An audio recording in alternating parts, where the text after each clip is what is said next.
How to fix Messenger bubbles not showing up. Hello everyone and welcome to Tech Talks. Messenger used to have feature where you will get bubbles for each of your chats. So whenever you get a new message, you will get a bubble from Messenger from which you can simply reply to the conversation and you don't have to open Messenger app at all. So to get that feature back on your Messenger app, open your Messenger app. Now tap on this hamburger icon located on top left hand side of your screen. And then tap on settings located on top right hand side of your screen.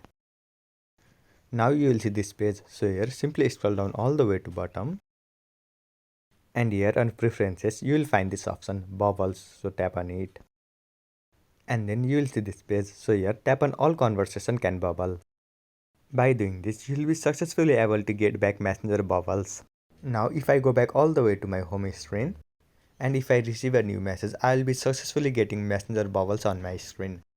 And now here you can see I have successfully got bubbles from Messenger app. So this is all you need to do to get back bubbles from your Messenger app. I hope you found this video helpful. Thank you for watching. Follow us for more helpful tutorials. Subscribe.